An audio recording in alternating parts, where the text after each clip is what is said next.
정치적 참견 시점 정치팀 박영혜 기자 오늘도 나와 있습니다. 첫 번째 소식 보겠습니다. 네.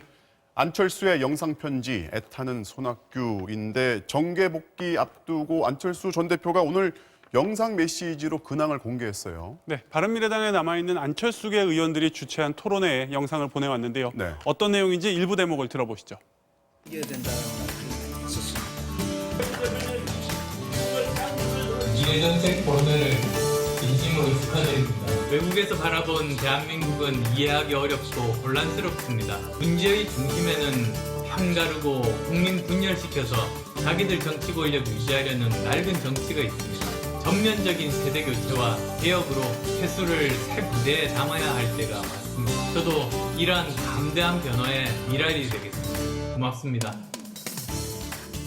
자, 관심사는 이제 안 전 대표가 이제 바른미래당으로 복귀를 할지 말지 여부인데 이 영상만 보면 일단 복귀 가능성이 커 보여요. 네, 어제는 자신은 초심이 변하지 않았다.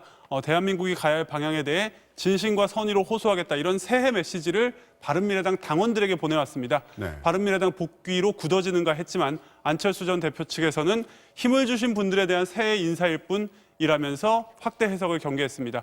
결국 아직도 결정이 안 됐다는 건데요. 안철수를 기다리는 쪽 얘기도 들어보시죠. 네.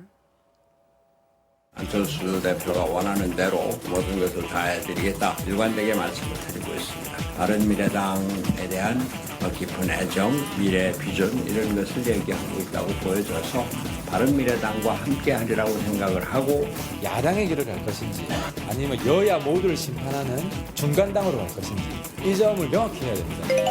문정권 심판하는 야당 가겠다 그러면 아무래도 한국당과 통합이 얘기되고 있는 새로운 보수당보다는 제3지대에 남아있는 손학규 대표 쪽이 더 절실해 보이는데요. 네. 과연 안철수 대표 생각이 손학규 대표와 같을지 귀국 발언을 들어봐야 될 것 같습니다. 네, 다음 소식 보겠습니다. 한국당 영입 인사인데 출마는 어디로 물음표입니다. 자, 어제 한국당이 인재 영입을 재개를 했는데 이 인사들이 당연히 한국당으로 출마하는 게 아닌가 봐요. 네, 벌써부터 당을 옮길 수도 있다는 얘기가 나오는데 네. 어찌된 사정인지 어제 환영 행사 때 발언에 힌트가 있습니다. 들어보시죠.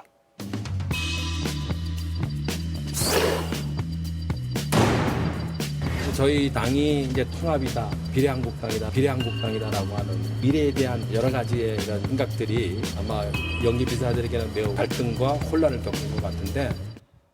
지금 이제 비례한국당이라는 말이 등장을 했잖아요. 그러니까 네. 한국당에 입당을 했지만 비례위성정당으로 갈 수 있다는 얘기로 들려요. 네, 맞습니다. 선거를 앞두고 보통 이루어지는 인재 영입은 특정 분야라든지 상징성이 있는 인물인 경우가 많습니다. 어제도 탈북자와 미투를 폭로한 여성이었는데요. 당연히 지역적 기반이 없다 보니까 비례대표로 국회에 입성하기 마련인데 한국당은 비례대표 후보를 내지 않고 비례자유한국당에 몰아주기로 한 상태입니다. 네. 그러니까 영입 인사들도 비례대표로 출마하려면 당을 탈당해서 옮긴 다음에 출마할 수 있다는 얘기입니다. 민주당에서는 비판의 목소리가 나왔습니다. 들어보시죠.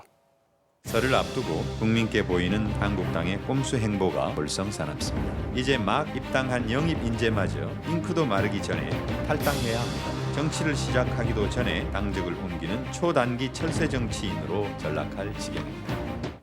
네, 사실상 한 몸인 두 개의 정당이 존재하면서 이렇게 후보까지 공유해도 되는 건지 이 비례위성정당 논란은 당분간은 계속될 것 같습니다. 네, 오늘은 여기까지 듣겠습니다. 지금까지 정치팀 박영회 기자였습니다.